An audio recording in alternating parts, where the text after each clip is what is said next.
E o Ministério da Economia anunciou um corte de 319,9 milhões de reais no orçamento do Ministério da Agricultura. Com um novo bloqueio, o valor total bloqueado da pasta em 2022 sobe para mais de 1 bilhão de reais. A repórter Paloma Santos tem mais detalhes sobre o anúncio e sobre toda a movimentação política em Brasília.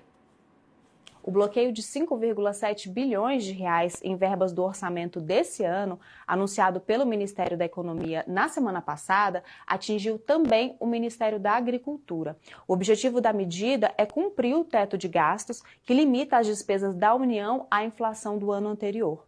O detalhamento sobre as áreas afetadas foi divulgado nesta quarta-feira pelo Ministério da Economia. Como já existia no mapa antes desse bloqueio, desse contingenciamento, um saldo bloqueado de 762 milhões de reais, divididos aí entre emendas de comissão e de relator geral, o valor bloqueado na agricultura chega a 1 bilhão e 82 milhões de reais.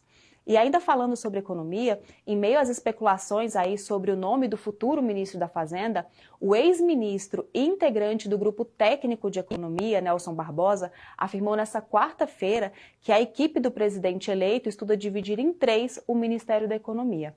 Além dele, seriam recriados os ministérios do Planejamento e da Indústria e Comércio. Segundo Nelson Barbosa, o fatiamento foi um pedido do Comando da Transição, que é coordenada pelo vice-presidente eleito Geraldo Alckmin.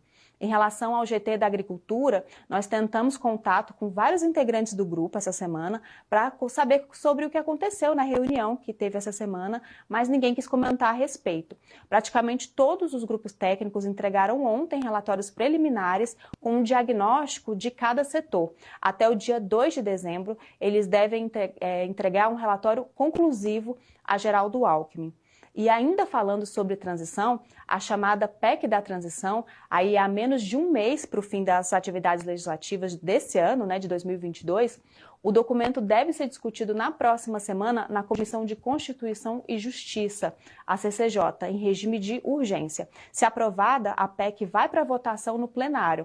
O cronograma foi informado nesta terça-feira pelo presidente do Senado, Rodrigo Pacheco, e pelo senador Davi Alcolumbre, que preside a comissão.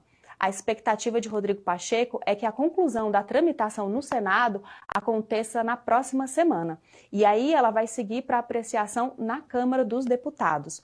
Ontem, Lula se reuniu com o presidente da Câmara, o deputado Arthur Lira, e segundo integrantes da cúpula do PT, Lira afirmou a Lula que os deputados vão aprovar o texto que foi encaminhado pelo Senado, por onde foi que a proposta começou aí a tramitar, De acordo com petistas, já está pacificado que a PEC vai garantir a liberação de recursos para atendimento às chamadas emendas de relator já em 2022, o que seria uma demanda de Arthur Lira.